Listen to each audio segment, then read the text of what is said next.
तो भाई लोग, आज मैं आपको एक ऐसे लड़के से मिलवाऊंगा जो कि बेचारा बहुत ही गरीब था। उसके पास खाने पीने के लिए भी पैसे नहीं थे और वो जैसे तैसे करके अपना गुजरान चला रहा था। अभी भाई लोग, एक दिन ऐसा क्या होता है और इस लड़के की किस्मत बदल जाती है। वो अचानक से करोड़पति बन जाता है। और वो कैसे बनता है वो शुरू से देखते हैं। इस लड़के का नाम भाई लोग जिंग है और वो अपनी छोटी बहन के साथ, जो कि 6 साल की है, उसके साथ वो रहता था। अभी थोड़ी सी पुरानी बातें करें तो उसकी माँ थी, वो पहले ही बेचारी गुजर चुकी थी और उसके पापा भी कई सालों पहले इन दोनों को अलविदा कहकर वहाँ से निकल चुके थे। अभी इसकी छोटी बहन थी, उसे थोड़ी सी गंभीर बीमारी थी, उसे सांस लेने में दिक्कत हो रही थी। वो उसके डॉक्टर के पास जाता है तो डॉक्टर उसे कहता है कि जब तुम्हारी बहन 8 साल की होगी तो उसकी शायद मौत भी हो सकती है और इन सभी से बचने के लिए उसे उसकी बहन का ऑपरेशन करना होगा। लेकिन इन सब में चाहिए थे ढेर सारे पैसे। और हमारा जी, जो कि एक छोटी मोटी सी मामूली मोबाइल की शॉप में रिपेयरिंग का काम करता था, रात को हमारे जी को एक कॉल आया जो कि उसके ही दोस्त ने किया था। और उसके दोस्त ने उसे खुफिया वगैरह उसमें बुलाया था, जहाँ पर ढेर सारे बेकार के मोबाइल ऐसे ही पड़े हुए थे। यहाँ पर भाई लोग, जिंग के दोस्त ने जिंग को कहा कि अगर तुम ये सारे मोबाइल तुम खरीद लो जो कि सिर्फ 1 लाख रुपए के हैं और तुम इन मोबाइलों को रिपेयर करके अच्छा सा टॉप क्लास बना दो तो तुम इसे बेचकर ढेर सारे रुपए कमा सकते हो। और इसी वजह से तुम अपनी बहन को ऑपरेशन करवा के अपनी बहन को भी बचा सकते हो। जिंग ने वहाँ से 3-4 फोन उठा लिए और उस फोन को लेकर वो अपने घर आ गया। वहाँ पर उसने फोन चेक किया तो जैसी उसे क्वालिटी चाहिए थी वो क्वालिटी उस फोन में नहीं थी। लेकिन यहाँ पर उसने अपनी कारीगरी दिखाकर उन सारे फोनों को बोलो अब नए जैसे ठीक ठाक कर दिए। और यहाँ तक भाई का वीडियो देख रहे हो तो कमेंट में ये भी बताना कि आपका भाई इस चश्मे में कैसा लग रहा है। जिंग ने यहाँ पर यह फैसला किया कि फोन को रिपेयर करके बेचने का बिजनेस शुरू कर सकते हैं। इसलिए उसकी एक छोटी सी दुकान थी, उस पर उसने लोन अप्लाई किया और सारे कूड़े कबाड़ी वाले फोन वो खरीद डाले। एक दिन हमारे जिंग ने हिसाब लगाया कि वो इन सारे फोनों को रिपेयर कर ले और बेचे तो उससे कितना मुनाफा होगा। तो आंकड़ा भाई लोग 9 लाख के पार आ रहा था। हमारे जिंग ने सारे मोबाइल को रिपेयर करना शुरू कर दिया था।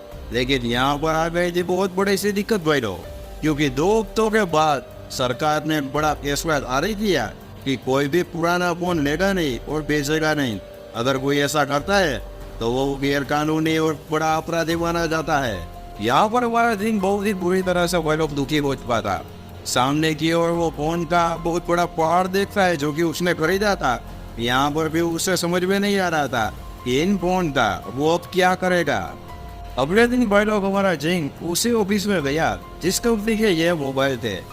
वहाँ पर मैनेजर था, उसे जिंग ने ऑफर किया कि आपकी कंपनी में जो फोन है उन सभी के पार्ट्स को मैं रिपेयर कर सकता हूँ और बाद में आप उन सभी पार्ट्स को किसी और मोबाइल में, यानी कि नए मोबाइल में डालकर मोबाइल का प्राइस घटाकर कई ऐसे गरीब देश है जिसमें बात ना हो बेचना और आप अपना मुनाफा कमाना।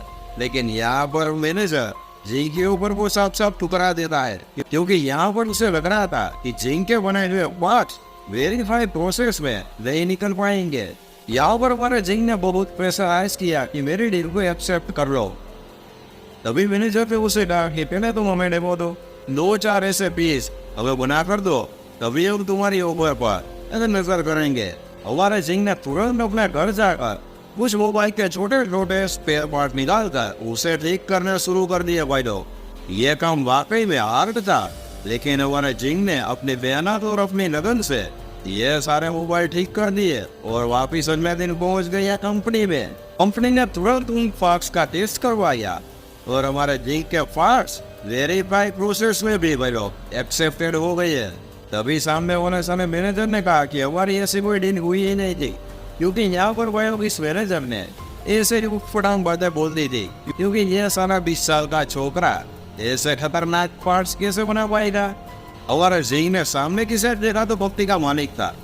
वो वहां पर गया और मालिक से 10 मिनट का समय मांगा, लेकिन मालिक बहुत ही जल्दी में थे भाई लोग, इसलिए वो तुरंत अपनी कार में बैठकर वहां से निकल गए।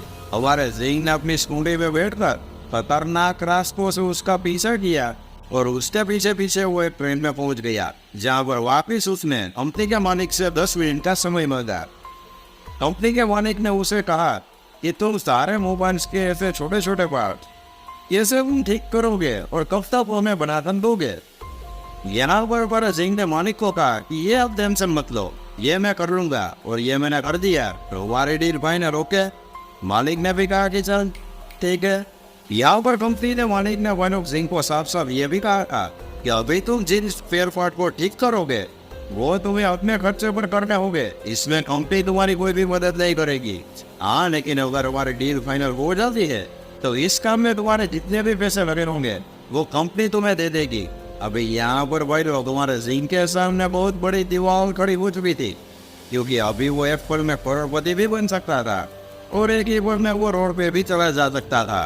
कुछ दिनों के बाद भाई लोग बैंक वालों ने हमारे सिंह की दुकान पर कब्जा कर लिया, क्योंकि सिंह यहाँ पर बैंक का कर्जा चुकता नहीं कर पाया था। उसके पास पैसे नहीं थे, इसलिए उसने अपनी स्कूटी भी बेच दी थी और वो छोटी मोटी नौकरी की तलाश में लग चुका था। उसे छोटी मोटी नौकरी मिल भी गई थी भाई लोग, जो कि बड़ी बड़ी बिल्डिंग के कांच साफ करने की थी। दूसरी ओर भाई लोग मालिक से डील करने के लिए हमारे सिंह को उन सारे मोबाइल को ठीक करना था, इसलिए अपने दोस्त के साथ मिलकर एक प्राइवेट गोडाउन था जो कि 3,000 रुपये में जिन ने भाड़े ले लिया था, और उस गोडाउन को साफ सफाई करके एकदम चकाचक कर दिया था ताकि वो वहाँ पर अपना काम शुरू कर पाए। अभी यहाँ पर हमारे सिंह को कई ऐसे वर्कर्स भी चाहिए थे भाई लोग, लेकिन उसके पास पैसे नहीं थे, इसीलिए यहाँ पर किसी आदमी ने उसे सलाह दी कि तुम्हें रिटायर्ड आदमी या औरतों को काम पर रखना चाहिए। इसलिए हमारे सिंह ने एक औरत को देखा जो कि पहले इलेक्ट्रिक कंपनी में काम करती थी, लेकिन किसी हादसे के चलते वो सुन नहीं सकती थी।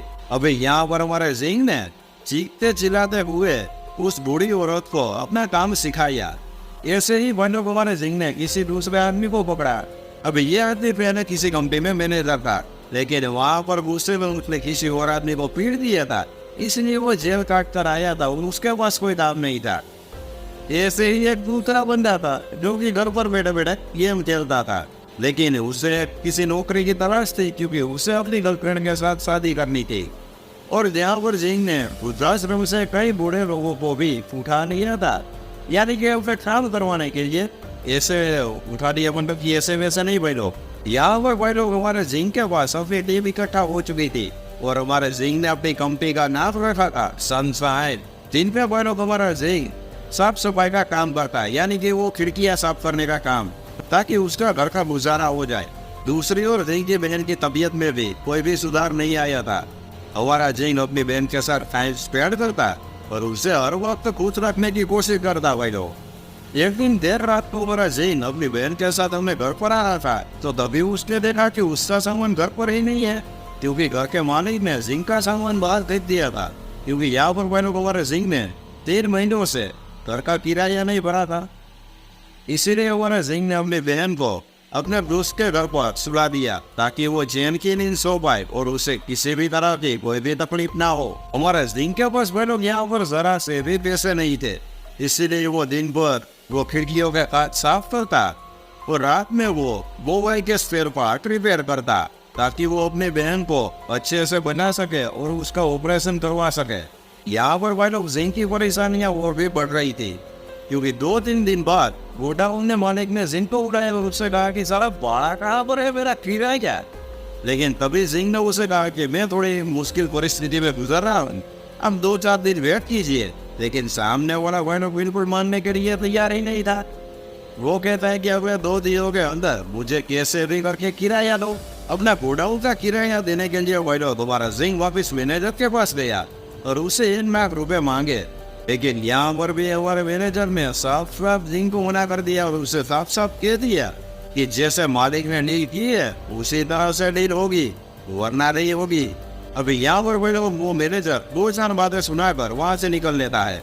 अभी यहाँ पर हमारा सिंह पूरी तरह से भाई लोग टूट चुका था और अभी यह पूरी दुनिया में अपने आप को अकेला महसूस कर रहा था।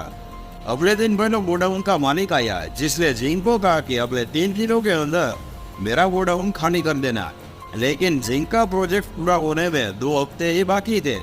वर्कर पर हमारे सिंह को कहते हैं कि हम तुझे अकेला नहीं छोड़ेंगे, और वो भी ऐसी खराब सिचुएशन में। हम ये सारा काम अपने घर पर बैठ कर भी कर लेंगे, तो टेंशन ना ले बावड़े, हम बैठे हैं। सारे लोगों ने भाई लोग यहाँ पर दमदार तरीके से मेहनत की और अपनी जी जान लगा दी। हमारे जीन ने भी बुरी तरह से फुल ऑन मेहनत की। यहाँ पर उसकी बहन ने भी जी को शुक्रिया अदा किया, क्योंकि उसे भी पता था कि मेरा भाई ये सब मेरे लिए ही कर रहा है। थोड़े ही दिनों के अंदर हमारे जिंग ने वो सारे मोबाइल से स्पेयर पार्ट ठीक कर लिए। अभी टाइम था भाई लोग डिलीवरी देने का। अब वो दिन आ चुका था भाई लोग जब ये सारे स्पेयर पार्ट वेरीफाई प्रोसेस से गुजरने वाले थे। 3 घंटे के बाद कंपनी का मालिक ने हमारे जिंग को अपने ऑफिस में बुलाया। यहाँ पर मालिक ने जिंग को कहा कि तुम्हारे स्पेयर पार्ट 87% तक रिलीज हो चुके हैं, यानी कि पास हो चुके हैं। और इसी मेहनत के चलते कंपनी के मालिक ने भाई लोग अगले 2 साल का कॉन्ट्रैक्ट हमारे जिंग को दे दिया। और यहाँ पर हमारे जिंग को 50 लाख रुपए मिले थे। यहाँ पर भाई लोग हमारे जिंग की मेहनत रंग लाई थी और उसने उसी पैसों से अपने बहन का ऑपरेशन भी करवा लिया था।